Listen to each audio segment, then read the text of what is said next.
नशीबवान मालिकेच्या आजच्या भागामध्ये आपण पाहत आहोत की आता रुद्र हा त्याच्या खोलीमध्ये गिरिजाची वाट बघत बसलेला असतो. तेवढ्यातच आता गिरिजा येते. आता गिरिजा आल्यानंतर ती म्हणत असते, स्वारी रुद्र, मला थोडासा येण्यासाठी उशीरच झाला. तेव्हा रुद्र म्हणत असतो, थोडासा नाही गिरिजा, तब्बल 2 तास उशीर झालाय तुम्हाला. मी गेली 2 तासापासून तुमची वाट बघतोय. 2 तास तुम्ही कुठे होतात, असा प्रश्न आता इथे त्याने तिला विचारलेला असतो. आणि तेव्हा लगेच आता गिरिजा म्हणत असते, स्वारी रुद्र, ते मी विशाखाला भेटायला गेले होते ना, त्यामुळे मला थोडासा येण्यासाठी उशीर झाला. तेव्हा लगेच आता रुद्र म्हणत असतो, हो का, सगळं काही ठीक आहे ना? तेवढ्यातच ती म्हणत असते, हो ठीक आहे. विशाखाला बरेच दिवसापासून माझ्याशी बोलायचं होतं आणि आमचं काही बोलणं होतच नव्हतं, म्हणून मी तिच्याकडे बोलायला गेले होते. तर आत्ता आपण पाहतो की इकडे लगेचच रुद्रच्या मोबाईलवर एक मेसेज आलेला असतो. आणि रुद्रच्या मोबाईलवर एक मेसेज आल्यानंतर आता तो फोटो असतो. तो फोटो कुशल आणि गिरिजाचा मिठीतला असतो. आणि जेव्हा तो हा फोटो पाहतो तेव्हा त्याला खूपच मोठा धक्का बसतो. आता तो विचार करतो, हे कसं शक्य आहे, म्हणजे हा फोटो इथे कसा काय आलेला आहे आणि ह्या फोटोचा मतलब काय आहे.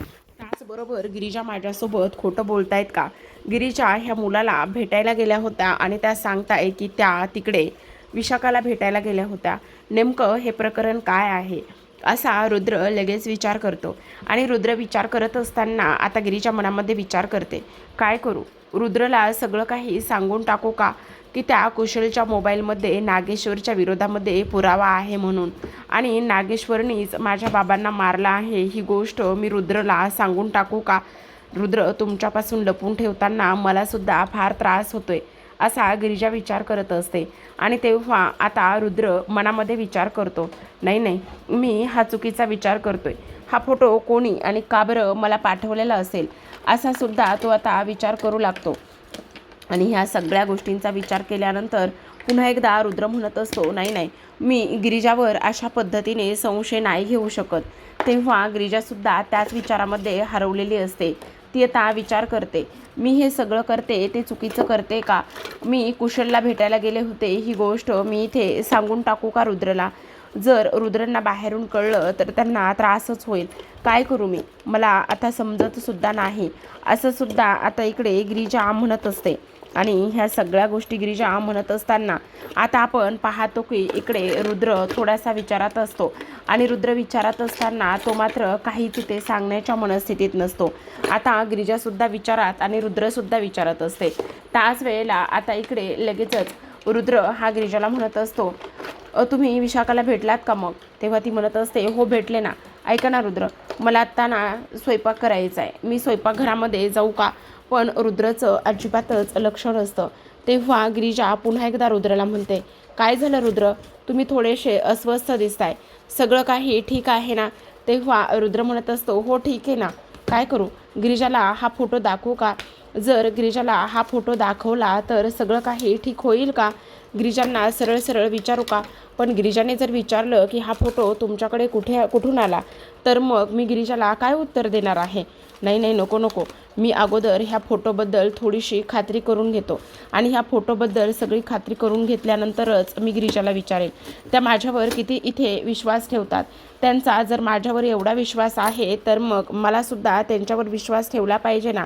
त्यांच्यावर अविश्वास मला नाही दाखवला पाहिजे. मी हे काय करतोय, मी चुकीचं वागतोय का, असा आता इकडे रुद्र विचार करू लागतो. आणि ह्या सर्व गोष्टींचा विचार करत असताना आता इकडे गिरिजा स्वयंपाक करण्यासाठी आतमध्ये निघून जाते. आता गिरिजा स्वयंपाक करण्यासाठी तर आतमध्ये निघून गेलेली असते.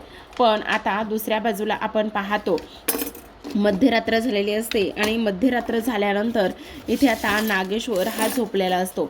आता नागेश्वर झोपल्यानंतर इकडे देवकीला आनंद होत असतो, कारण नागेश्वरला खूपच भयानक असं स्वप्न पडलेलं असतं.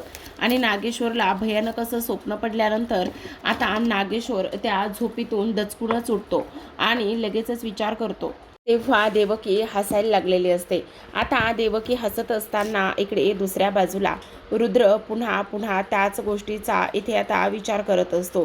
रुद्र त्या सगळ्या गोष्टींचा विचार करत असताना आपण पाहतो की इथे तो म्हणत असतो, काय होतंय माझ्या बाबतीत हे सगळं, गिरिजा खरंच त्या मुलाला का आणि कशामुळे बरं भेटायला जात असतील असा तो विचार करतो. आणि ह्या सर्व गोष्टींचा विचार केल्यानंतर तिथे आता सावी आलेली असते. सावी तिथे आल्यानंतर ती आता रुद्रशी बोलत असते. ती म्हणत असते, हे घे रुद्र. तेव्हा रुद्र म्हणत असतो, काय आहे? तेव्हा सावी म्हणत असते, अरे काय आहे, असं काय विचारतोस? अरे हे बघ, मी क्रॉस चेक केला आहे. काय क्रॉस चेक केलंस? अरे मला कळतंय ना, तू रात्रीपासून किती अस्वस्थ आहेस.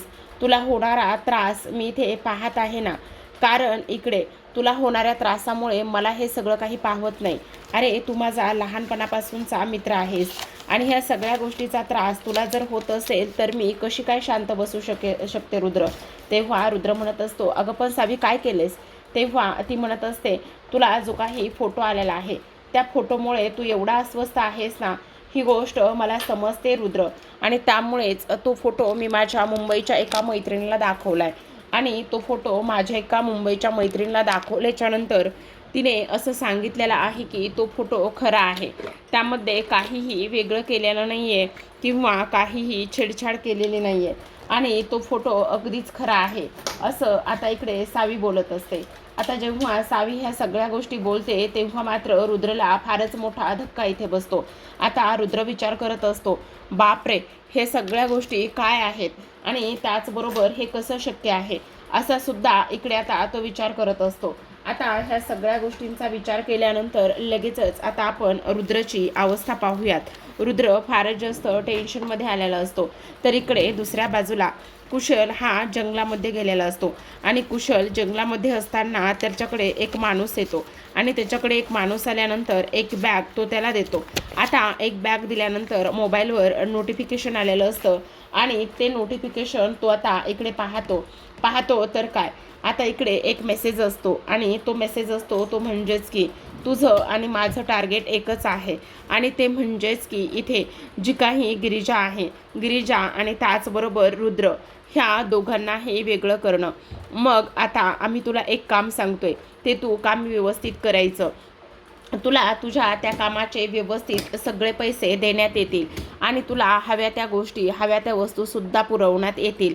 फक्त आणि फक्त मी आत्ता तुला 2 ते 3 व्हिडिओ इथे रुद्रचे पाठवतो आणि ते व्हिडिओ पाठवल्याच्या नंतर तू ते व्हिडिओ पाहायचे आणि त्यानंतर त्याच पद्धतीने गिरिजाला इथे आता ब्लॅकमेल करायचं. ह्या सगळ्या गोष्टी आता इकडे तो बोलत असतो. आता हे सगळं काही बोलल्यानंतर आता पुन्हा एक मेसेज असतो तो म्हणजेच की रुद्र, गिरिजा जर अशी नाही ऐकली तर रुद्रच्या जीवाची धमकी तिला द्यायची आणि तिला सांगायचं, जर तू नाही ऐकलंस तर रुद्रला मी काहीही करू शकतो. हे सगळं तू एकदा तिला बोलून बघ, ती नक्कीच तू म्हणशील ते सगळं काही करायला तयार होईल. असं म्हटल्यानंतर आता तो म्हणत असतो, अरे बाप रे बाप, आता तर सगळं काही आता माझ्या समोरच इकडे हसत आणि चालतच आलेलं आहे. ही तर गोष्ट माझ्यासाठी फारच जास्त महत्त्वाची आहे, असं सुद्धा आता इकडे तो बोलतो. आता इकडे दुसऱ्या बाजूला गिरिजा लवकरच तयार झालेली असते आणि ती बाहेर निघालेली असते. तेवढ्यातच आता कुशलचा तिला फोन येतो आणि तो म्हणत असतो, हाय काय करतेस? तेव्हा ती त्याला म्हणत असते, एवढ्या सकाळी सकाळी आज तू फोन का केलेला आहेस? आणि तेव्हा तो म्हणत असतो, अगं असं काय करतेस, आज आत्ता तू मला भेटायला येणार आहेस. तेव्हा आता ती म्हणत असते, ए वेडा आहेस का तू, मी आत्ता इथे तुला नाही भेटायला येऊ शकत. तेव्हा कुशल म्हणत असतो, तू जर नाही मला भेटायला आलीस तर तुझ्या एक गोष्ट लक्षात येते का, मी रुद्रसोबत काहीही करू शकतो. म्हणजे बघ, रुद्र कोणत्या रस्त्याने जातो, कुठून जातो, हे सगळे सिक्रेट मला माहिती आहेत. त्यामुळे मी जे सांगतोय ना ते गुपचूप करायचं आणि गुपचूप इथे मला भेटायला यायचं. तेव्हा गिरिजा म्हणत असते, एक मिनिट, तुझी हिंमत कशी झाली ह्या सगळ्या काही गोष्टी इथे करण्याची? तू आहेस कोण आणि त्याचसोबत तू रुद्रच्या जीवाशी नाही खेळू शकत, अशी धमकी तू मला नाही द्यायचीस. त्याच वेळेला आता इकडे तो म्हणत असतो, मग गुपचूप भेटायला ये. त्यावर ती म्हणत असते, ठीक आहे येते. आता ती लगेचच फोन ठेवते. तेवढ्यातच रुद्र तिथे आलेला असतो आणि रुद्र तिथे आल्यानंतर गिरिजाला म्हणत असतो, काय झालं गिरिजा, कोणाचा फोन होता? तेव्हा गिरिजा म्हणत असते, नाही कोणाचा नाही. अहो असं काय करताय, फोनवर बोलत होता ना तुम्ही आत्ता, तो रॉंग नंबर होता. आणि तेव्हा तो म्हणत असतो, अच्छा रॉंग नंबर होता का, बरं ठीक आहे, पण एक गोष्ट सांगा मला तुम्ही, सगळ्यात महत्त्वाची म्हणजे सगळं काही ठीक आहे ना? चला आपल्याला मंदिरामध्ये जायचं आहे. तुम्ही काल मला सांगितलं होतं ना की तुम्हाला मंदिरामध्ये यायचं आहे म्हणून, तेव्हा लगेच आता इकडे ती म्हणत असते, रुद्र ऐका ना, आज आज नको ना आपण मंदिरामध्ये जायला. का असं काय करताय तुम्ही? आज का नको मंदिरामध्ये जायला? तुम्ही तर काल म्हटला होतात ना की आपण आज मंदिरामध्ये वगैरे जाऊयात. त्याच वेळेला आता गिरिजा म्हणत असते, त्याचं काय झालं ना, मला ना फार जास्त त्रास होतोय आणि मला फार त्रास होत असल्या कारणाने मला नकोय मंदिरामध्ये जायला. आणि तेव्हा तो म्हणत असतो, बरं ठीक आहे, मग तुम्हाला जर इकडे त्रास होत असेल तर मी डॉक्टरांना बोलू का? तेव्हा गिरिजा म्हणत असते, नाही त्याची काही गरज नाही आहे डॉक्टरांना वगैरे बोलवण्याची. मी थोडंसं काहीतरी खाऊन घेते आणि आराम करते. तेव्हा आता रुद्र म्हणत असतो, नक्की ना? तेव्हा गिरिजा म्हणत असते, हो नक्की, तुम्ही नका काळजी करू. बरं ठीक आहे, चला, जर काही लागलं तर मला नक्कीच फोन करा, असं सुद्धा आता इकडे ती बोलत असते. आता इकडे दुसऱ्या बाजूला आपण पाहतो की लगेचच इकडे उर्वशी आणि त्याचबरोबर सावी ह्या दोघीजणी एका गोष्टीचा विचार करतात. आणि ह्या दोघीजणी एका गोष्टीचा विचार करत असताना आता त्या म्हणत असतात की काही जरी झालं ना तरी आपण जो टाकलेला डाव आहे ना, तो डाव अगदी बरोबर पडलेला आहे. म्हणजे गिरीजा आणि त्याचबरोबर रुद्र हे दोघंही जण नक्कीच वेगळे होतील, असं तिथे त्या बोलत असतात. तेवढ्यातच उर्वशी तिथे येते आणि उर्वशी तिथे आल्यानंतर म्हणत असते, तुम्हा दोघींचं काय चाललंय, काही कळतंय का? का उगाचच माझ्या मुलाच्या आणि त्याचबरोबर सुनेच्या जीवावर तुम्ही उठलेला आहात? का असं वागताय तुम्ही? तुम्हाला हे सगळं काही करत असताना जरा तरी लाज, लज्जा, शरम, हया हे सगळं काही वाटत नाही का? आता हे सगळं काही बोलल्यानंतर उर्वशीला राग येतो आणि उर्वशीला राग आल्यानंतर ती सरळ आता इकडे तिच्या म्हणजेच की इथे जी काही आपली ही आहे म्हणजेच वासंती आहे त्या वासंतीच्या कानाखाली मारते आणि म्हणत असते, तुझी हे सगळं काही बोलण्याची हिंमत कशी झाली? तू हे सगळं काही कशा पद्धतीने बोलू शकतेस? तू समजतेस कोण स्वतःला? आणि त्याच वेळेला ती म्हणत असते, तुम्ही हे सगळं काय केलंय? तुम्ही अशा पद्धतीने कसं काय वागू शकता तेच मला काही कळत नाही. त्याच वेळेला आता इकडे ती म्हणत असते, मी कोण आहे? मी उर्वशी आहे. त्यावरती म्हणत असते, पण तो माझा मुलगा आहे, त्याच्या बाबतीत मी काही असं वेडवाकडं झालेलं बघू शकणार नाही. तेव्हा ती म्हणत असते, जरा थोडंसं सावधच राहायचं, समजलं का तुला? तर आता इकडे दुसऱ्या बाजूला आपण पाहतो की रुद्र हा एनजॉयमध्ये येऊन बसलेला असतो आणि एनजॉयमध्ये येऊन बसल्यानंतर खूप अस्वस्थ असतो. काय करावं काय नाही ह्या गोष्टी अजिबात त्याला समजत नसतात. आणि तेव्हा आता श्री त्याच्या बाजूला येऊन बसतो आणि म्हणत असतो, अरे रुद्र, काय झाले? सगळं काही ठीक आहे ना? त्याच वेळेला आता इकडे रुद्र म्हणत असतो, हो ठीक आहे, पण गिरिजाना हल्ली माझ्यासोबत कसं वागतायत, काय करतायत ना ते मला समजतच नाही. तेव्हा आता इकडे तो म्हणत असतो, काय झाले? असं का बरं बोलतोयस तू? आणि काय रे, आता मला एक गोष्ट सांग, तू जर इकडे त्या सावीच्या एवढ्या जवळ जातोयस, मग कुठल्या बायकोला हे सगळं असं करताना आवडणार आहे सांग बरं? तू अशा पद्धतीने वागतोयस म्हटल्यावर तिला सुद्धा त्रास होतच असेल ना? त्याच वेळेला तो म्हणतो, पण मी काय करतोय? अरे मला सांग, इकडे तू असा वागतोयस, ती सावी आणि त्याचबरोबर ती जरी बोलून नसली दाखवत तरीसुद्धा काहीतरी त्रास वगैरे त्यांना होतच असेल ना? त्याच वेळेला तो म्हणत असतो, नाही असं काही नाही. जर त्यांना काही वाटत असलं ना तर त्या मला नक्कीच काहीतरी बोलल्या असत्या, पण त्यांनी तसं माझ्यासोबत काही बोललं नाही किंवा त्यांना तसं काही वाटलंसुद्धा नाही. मग त्या माझ्यासोबत का बरं असं करतील? त्यावर लगेच आता रुद्र म्हणत असतो, खरं तर गिरिजा आणि त्याचबरोबर हे दोघेही जण एकमेकांशी खूप चांगले वागत आहेत. सगळ्यात महत्त्वाचं म्हणजे जर गिरिजाचा आणि त्याचबरोबर त्या मुलाचा इकडे मी फोटो दाखवला तर उगाचच नको, त्याला वाईट वाटायला नको. आणि हे दोघेजण बहीण भाऊ आहेत. एकतर मीच त्या गोष्टीशी पूर्ण खात्री नाही आहे आणि मीच त्या गोष्टीशी पूर्ण खात्री नाही आहे म्हटल्यावर मी हे सगळं त्याला उगाच सांगायला नको. नाही उगाच त्याचासुद्धा बिचाऱ्याचा गैरसमज होईल. असू देत, कारण गिरिजाचा आणि ह्याचा बॉन्ड चांगला आहे आणि कुठल्या भावाला इथे असं बरं वाटणार आहे की कोणीतरी त्याच्या बहिणीबद्दल असं काहीतरी बोलतंय, त्यामुळे उगाचच नको ह्या सगळ्या काही गोष्टी अशा करायला, असं म्हणून रुद्र पुन्हा 2 पावले मागे येतो.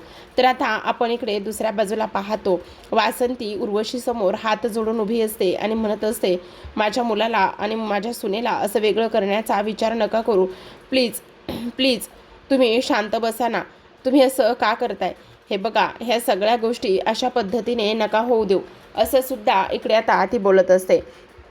त्याच वेळेला ती म्हणते, हे बघा, तुम्ही हे सगळं नका विचार करू. त्यावर ती म्हणत असते, ह्या सगळ्या गोष्टी तुम्ही आत्ता बोलताय आणि ह्या सगळ्या गोष्टी अशा बोलल्यानंतर तुम्हाला कळतंय का की तुम्ही काय करताय आणि काय नाही ते? त्याच वेळेला आता इकडे वासंती म्हणत असते, पण प्लीज तुम्ही जरा विचार करा ह्या सगळ्या गोष्टीचा, असं सुद्धा इकडे आता ती बोलत असते. तर आता आपण इकडे पाहतो दुसऱ्या बाजूला प्रेक्षकांनो, की लगेचच इकडे जो काही रुद्र आहे त्या रुद्रला सतत ती विचारत असतो की काय झाले म्हणून. पण रुद्र मात्र काही सांगण्याच्या प्रयत्नात नसतो. तो म्हणत असतो, नाही नाही, काही नाही झालं. हे बघ रुद्र, जर काही वाटत असेल, जर काही त्रास होत असेल तर प्लीज मला सुद्धा तू सांग ना. तेव्हा आता इकडे तो म्हणत असतो, नाही नाही, मला काही त्रास वगैरे होत नाही.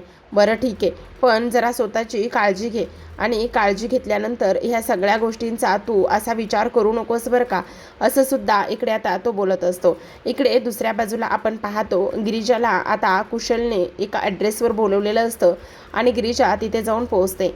आता गिरिजा तिथे जाऊन पोहोचल्यानंतर आपण पाहतो की इकडे गिरिजा त्याला म्हणत असते, काय रे, मला एक गोष्ट सांग, तू मला आत्ता इथे ह्या वेळेला का बरं बोलवलंयस? म्हणजे ही तर आपली जागा नाही आहे ना, मग तू इथे मला का बरं बोलवलंयस, असा प्रश्न आता इकडे ती त्याला विचारत असते. त्याच वेळेला आता इकडे तो म्हणत असतो, अगं खरं सांगायचं तर मला इकडे तुला भेटायचं होतं आणि म्हणून मी तुला इथे बोलवलेलं आहे. काय झालं, तुला इथे येणं आवडलं नाही का? त्याच वेळेला गिरिजा म्हणत असते, नाही नाही, तसं नाही, पण म्हटलं तू इकडे मला का बोलवलंयस ना, म्हणून बाकी काही नाही. तेव्हा आता कुशल तिच्या अजूनच जवळ जातो आणि म्हणत असतो, त्याचं काय आहे ना, एक गोष्ट तुला सांगू का, मला ना तुला भेटायची फार जास्त घाई होती आणि म्हणूनच मी तुला इकडे बोलवलेलं आहे आणि म्हटलं चला एकदा तुला इकडे भेटावं आणि बोलावं. आणि काय आहे ना, आता आपल्या दोघांना लग्न करायचं आहे ना, मग लग्न करायचं असल्या कारणाने तुला मला काहीतरी द्यायचं आहे ना, असं इकडे आता तो बोलत असतो. तेव्हा ती म्हणत असते, कोणाचं लग्न? अरे कोणाचं म्हणजे आपल्या दोघांचं लग्न. मग लग्न करायचे म्हटल्यावर आपण इथे मी तुझ्यासाठी काही वस्तू खरेदी केल्या आहेत, त्या वस्तू तुला मी द्यायला नको का, असं सुद्धा आता इकडे तो बोलत असतो. त्याच वेळेला आता जो काही कुशल आहे त्या कुशलने तिच्यासाठी एक सुंदर साडी आणि त्याचबरोबर इकडे काही लग्नाच्या वस्तूसुद्धा घेऊन आलेला असतो. आता गिरिजा तिची चाल खेळते. ती म्हणत असते, अरे कुशल, तुला एक गोष्ट सांगू का, हे बघ, तू मला आत्ता इथे बोलवलंयस आणि त्याचबरोबर तू जेलमध्ये सुद्धा गेला होतास, पण आता जेलमधून तू पुन्हा आलायस. मग मला एक गोष्ट सांग, आता आपण लग्न करणार आहोत की नाही? मग लग्न करणार आहोत तर ह्या सगळ्या गोष्टीचं कोणीतरी साक्षीदार हवंय ना, आणि तू माझ्यावर एवढं प्रेम करतोयस की बघ ना, आता तुला माझं लग्न झालेलं असताना सुद्धा पुन्हा माझ्यासोबतच लग्न करायचंय. त्यावर कुशल म्हणत असतो, हो तर, कारण माझं तुझ्यावर आहेच तेवढं प्रेम. त्यावर आता गिरिजा म्हणत असते, मग तू माझ्यावर असलेल्या प्रेमासाठी काहीही करू शकतोयस ना? तेव्हा तो म्हणत असतो, हो तर, तू बोलून तर बघ, मी काहीही करू शकतो. असं म्हटल्याबरोबर आता आपण पाहतो की इथे लगेचच जो काही कुशल आहे तो तिला म्हणत असतो, तू एकदा बोलून तर बघ, मागून तर बघ. तेव्हा गिरिजा म्हणत असते, अरे पण मला एक गोष्ट सांग, आपण इथे लग्न करणार आहोत, पण आपलं लग्न होताना आपल्याकडे कोणीच माणसं नाही आहे, तो कोणी साक्षीदार नाही, काहीच नाही ना. तेव्हा लगेच आता इकडे तो म्हणत असतो, अगं त्याची काय गरज आहे, आपण दोघंजणं इथे आहोत ना. मग माझं तुझ्यावर प्रेम आहे, तुझं माझ्यावर प्रेम आहे म्हटल्यावर बाकीच्या गोष्टींची काय गरज आहे, असं सुद्धा आता इकडे तो बोलत असतो. तर आता आपण प्रेक्षकांनो उद्याच्या भागामध्ये पाहणार आहोत की गिरिजाला बरं नसतं आणि त्यामुळे इथे आता रुद्रने फोन करून उर्वशीकडे चौकशी केलेली असते. तेव्हा उर्वशी म्हणते, अरे वेडा आहेस का तू, ती घरी नाही आहे, ती तर बाहेर गेली आहे, असं म्हटल्यानंतर आता लगेचच इकडे रुद्र म्हणत असतो, काय त्यांना बरं नव्हतं आणि त्या तर घरी आराम करणार होत्या, मग त्या बाहेर कुठे गेल्या, असा प्रश्न रुद्रला पडलेला असतो. तर आता इकडे दुसऱ्या बाजूला आपण पाहतो की इकडे जो काही आता कुशल आहे तो कुशल सगळ्या वस्तू आणि ते सगळं काही इथे गिरिजासमोर त्याने पकडलेलं असतं. आणि इथे आता उर्वशीचा आणि त्याचबरोबर इथे सावीचा हा जो काही फडतूस प्लॅन आहे तो प्लॅन इथे वर्क होत असतो. कारण आता इकडे गिरिजा जेव्हा तो शगुन घेत असते ऐन त्याच वेळेला रुद्र तिथे आलेला असतो आणि रुद्र त्यावेळेला तिथे आल्यानंतर आपण पाहतो की इकडे लगेचच आता रुद्रने त्या कुशलसोबतचं आणि गिरिजाचं सर्व बोलणं ऐकलेलं असतं आणि हे सगळं बोलणं ऐकल्यानंतर त्याच्या पायाखालची जमीनच सरकते. तर आत्ता आपण इकडे दुसऱ्या बाजूला पाहतो की जो काही नागेश्वर आहे तो नागेश्वर फोनवर बोलत असतो आणि तेव्हा फोनवर बोलत असताना म्हणत असतो, तुम्हाला सापडलेली मुलगी ही अंगद महाजनचीच आहे ना? जर ती असेल तर तिला ताबडतोब इथे घेऊन या, असं इकडे आता तो बोलतो. आता हे सगळं काही ऐकल्यानंतर देवकीच्या पायाखालची जमीनच सरकते. तर प्रेक्षकांनो, पाहत राहा नशीबवान. भेटूयात पुन्हा एका अशाच आणि त्याचसोबत इंटरेस्टिंग अशा एपिसोडसोबत. तोपर्यंत धन्यवाद.